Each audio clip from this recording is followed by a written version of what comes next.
दोस्तों, स्वागत है मेरा एक और नए ब्लॉग में। कैसे हो आप लोग? आई होप सब बहुत अच्छे हो गए और हम भी यहाँ पे बहुत बढ़िया हैं।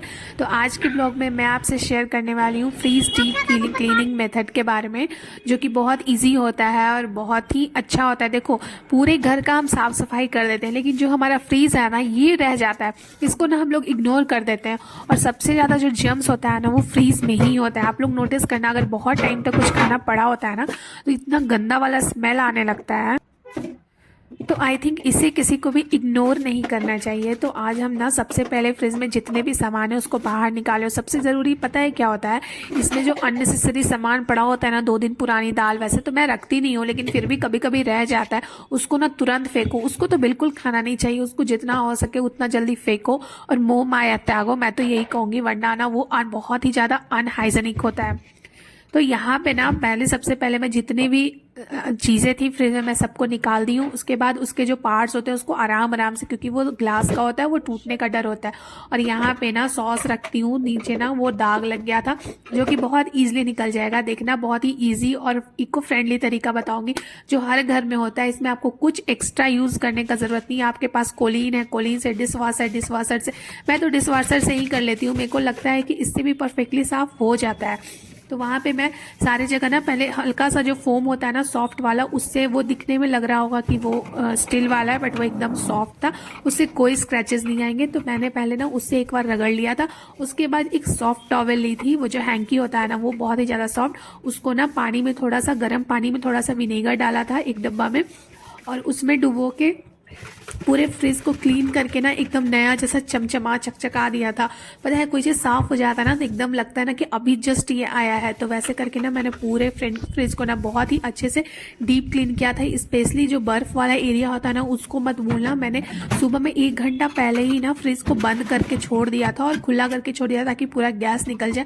और जो बदबू होता है ना, अगर आपके फ्रिज में ना आप नॉनवेज रखते हो, हम सब तो नॉनवेज नहीं खाते हैं, अगर आप लोग रखते हो जैसे एग हो गया, फिर नॉनवेज जो भी होता है, मीट चिकन जो भी, उसका ना स्मेल और भी गंदा हो जाता है। तो आप एक काम करना ना, बेकिंग पाउडर को ना थोड़ा सा पानी में डाल के फ्रिज में, और उसमें थोड़ा सा नींबू का स्लाइस डाल के फ्रिज में छोड़ देना कुछ दिन के लिए, कुछ देर के लिए ऐसे ही छोड़ के फ्रिज लगा देना।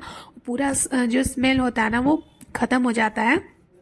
ऐसा लहसुन वगैरह का जो होता है, प्याज वगैरह का जो भी होता है ना सॉरी, तो वो सब का भी जो स्मेल होता है ना, उस तरीके से ना ख़त्म हो जाएगा। आप लोग एक बार ना ये हैक ज़रूर ट्राई करना, ये बहुत ही यूज़फुल होता है। मेरे फ्रिज में ज़्यादा वैसा कुछ स्मेल था नहीं, तो मैंने सिंपल ही विनेगर का पानी से ना सारे को क्लीन कर दिया, और ये बहुत अच्छी तरीके से क्लीन होता है। क्लीन करके ना ड्राई होने के लिए ना छोड़ देना, 10 से 15 मिनट में नहीं, कम्प्लीटली ड्राई होता है। जो भी थोड़ा बहुत पानी फ्रीज़र में जमा होगा ना, वो निकल जाएगा। तो आप ड्राई होने के लिए छोड़ देना, और उसके बाद ये जो काम होता है, ये अच्छे से कंप्लीट करने के बाद आप चले जाना जितने भी फ्रिज के पार्ट्स हैं ना, उसको धोने के लिए। और उसमें ना बहुत सेफ्टी रखना ना बहुत ज़रूरी है, क्योंकि वो जो होता है ना, ग्लास का होता है, थोड़ा सा भी अगर वो स्लिपरी रहा ना, स्लिप किया, मेरे साथ तो हुआ कि मैं उसको रख रही थी ऐसे धो के, और वो ऐसे हाथ से निकल गया, वो नीचे गिरते गिरते बचा। इसलिए आप लोग ना बहुत केयरफुल रहना। और इसको ना मैं बहुत अच्छे से रगड़ रगड़ के धोऊंगी, ताकि इसका जो भी जर्म्स है ना, वो निकल जाए। आप एक बार ठंडे पानी से, एक बार गर्म पानी से, मैंने गीज़र ऑन कर दिया था, गर्म पानी हल्का सा, मिनिमल, ऐसा नहीं कि बहुत ज़्यादा गर्म कि प्लास्टिक ही गल जाए, हल्का सा जो गर्म पानी होता है ना, वैसा नल में आए तो बेटर रहेगा कि आप उसको वो कर लेना, धो लेना। तो मैं ये बहुत आराम से हल्के हाथों से रगड़ रही हूँ, ताकि ना इसका जो भी चिपचिपापन जो रहता है ना, थोड़ा बहुत कुछ अगर मीठा सीरा वगैरह गिर जाता है ना, तो बहुत चिपचिपापन रह जाता है ना, उसको आप इस तरीके से करोगे तभी छूटेगा। आप सिंपल कपड़ा से ना पोंछ दोगे तो वो नहीं जाएगा, और वो नहीं जाएगा ना, तो ये फिर वो दाग पड़ा रह जाएगा, और बाद में ना बहुत गंदा लगता है देखने में, वो पूरा ना दाग हटता ही नहीं है। ये सब ना वॉश करके ना आप थोड़ी देर ना इसको साइड में छोड़ देना, तब इसका पूरा पानी जो है, नीचे में ना कुछ ऐसा कपड़ा बिछा लेना ताकि सारा पानी जो है ना उसमें चला जाए। उसके बाद मैं ला रही थी जो सब्जी वाला बास्केट होता है ना, उसमें सारे सामान मैं डाल दी थी। ऐसे मैं रखती नहीं हूँ, जितने भी फ्रिज में रखे पड़े थे ना, सारे सामान मैं डाल दी थी। और फ्रिज में जितना भी मैं उधर साइड में रखी थी फ्रूट्स वेजिटेबल्स, सारे मैं निकाल दूंगी, जितना भी बास्केट्स था ना वो सबको भी मैं दूंगी। तो यहाँ पे आप देख रहे हो मैं जैसे तैसे, कभी कभी ऐसा हो जाता है ना कि मतलब ध्यान नहीं रहता है, वैसा करके डाल दिए ना, नहीं डालना चाहिए गाइस, मेरी गलती है। आप लोग कभी ऐसे मत करना कि मतलब जैसे है सब्जी वैसे डाल दिए। इसको अच्छे से क्लीन करके रखो, क्लीन करके रखोगे ना तो जर्म्स वगैरह का खतरा भी बहुत कम रहता है, और हाइजीनिक रखना भी बहुत ज़रूरी है। तो ऐसे मैं हर हफ्ते या 10 दिन पे ज़रूर फ्रीज को क्लीन करती हूँ, बट मैं बीच में कहीं चली गई थी 3-4 दिनों के लिए, तो इस कारण मेरा ये रह गया था करके। तो फिर वही है ना कि ठंड बढ़ गया था, बढ़ते गया, तो एक होता है ना कि आस्कत आस्कत करके मैं कर नहीं पा रही थी, बट फाइनली आज मूड बना लिया था कि आज तो इसको क्लीन कर दूंगी। उसके बाद जितने भी वेजिटेबल्स होते हैं ना उसको मैं छाट छाट के अलग कर रही थी, सारे जगह पर रख रही थी। सारे धुले हुए वेजिटेबल थे, मैं सारे वेजिटेबल को ना एक बार धो लेती हूँ फिर फ्रिज में रखती हूँ, बट फिर भी मैं वापस इसको धुल दूंगी। और मटर वगैरह जो थे वो उसको मैं ना प्लास्टिक का जो कंटेनर आता है ना जिसमें मिठाई या फिर आप कुछ रेस्टोरेंट से लोगे तो वैसे कंटेनर में करके दे देते हैं, तो मैं वो सब कंटेनर में ना रख लेती हूँ। क्योंकि पता नहीं मुझे ये वाइट वाइट वाले ना बड़े अच्छे लगते हैं और कुछ सामान रखने का भी यूज़ आ जाता है। आप ना कोई भी जो खाने वाला सामान होता है जैसे कि सब्जी बची हुई, दाल बची हुई, उसको ना बंद करके ही रखना, कभी खुला मत रखना, क्योंकि एक तो उसका टेस्ट चेंज हो जाता है और दूसरी बात है ना कि वो फिर पूरे फ्रिज में ना उसका वो स्मेल फैल जाता है और बहुत वो अनहाइजीनिक सा हो जाता है। इसलिए ना कभी भी आप कुक्ड वेजिटेबल्स को ना हमेशा कवर करके रखना, और वेजिटेबल और फ्रूट है उसको कंटेनर में अच्छे से वॉश करके ड्राई करके फिर रखना। फिर देखना वो ना बहुत दिन तक ना फ्रेश और एकदम बढ़िया रहता है। मैं तो ऐसे ही रखती हूँ। तो उसके बाद सारे कंटेनर ड्राई हो गए थे और फ्रिज भी पूरा अच्छे से ड्राई हो गया था। उसके बाद मैं सेट करी थी।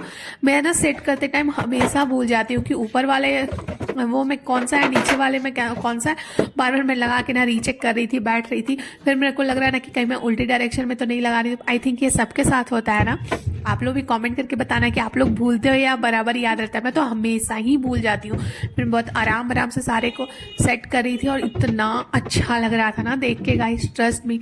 मतलब कुछ इस चीज़ को ना आप अपने हाथों से मेहनत से साफ करो ना तो लगता है कि मतलब बहुत अच्छा लग रहा है। सब कुछ अच्छे से हो रहा था। उसके बाद मैं कुछ वेजिटेबल्स लेकर के आई थी सुबह में, तो जैसे कॉर्न्स हो गए और वो फूल गोभी, बड़ी वाली फूल गोभी मैं बहुत टाइम से खोजी थी और मुझे मिल गई थी मॉल में, मैंने फटाक से खरीद लिया। कॉर्न हो गया और मैं जितनी भी सब्जियां थी ना सारे कुछ अरेंज कर रही थी ताकि ना अच्छे से रह जाए। उसके बाद सॉसेस वगैरह ना मैं जनरली फ्रीज में ही रखती हूँ ताकि वो ख़राब ना हो। मुझे लगता है रखना भी चाहिए। आप लोग इस पर क्या पर्सपेक्टिव है, आप लोग सॉस वगैरह कैसे रखते हो, मुझे कमेंट करके ज़रूर बताना कि उससे मुझे भी कुछ सीखने को मिलेगा। और जो ब्रेड वगैरह था वो सब मैं बहुत अच्छे से अरेंज कर दी थी, साइड में लगा दी थी। और मेरा फ्रिज ना थोड़ा छोटा है, आई थिंक थोड़ा और बड़ा रहना चाहिए थी, बट वही है ना कि कितना भी बड़ा ले लो सामान भर ही जाता है। यहाँ मैं ना गुलाब जामुन का पाउडर कब से पड़ा हुआ है, इसको डेली सोच रही हूँ बट ये मौका मिल नहीं रहा है बनाने का। तो यहाँ पे मेरा फ्रिज हो गया है सेट। चलो मिलते हैं कल एक और नए ब्लॉग में। आज का ब्लॉग कैसा लगा बताना ज़रूर। चलो कल मिलते हैं, बाय गाइस। आज का ब्लॉग यहीं पे एंड करते हैं। आई होप आप लोगों को अच्छा लगा होगा। अच्छा लगा होगा तो क्या करना है बेटा, क्या करना है, बोलो बोलो बोलो। लाइक और सब्सक्राइब लाइक और सब्सक्राइब कर देना। बाय बाय करो।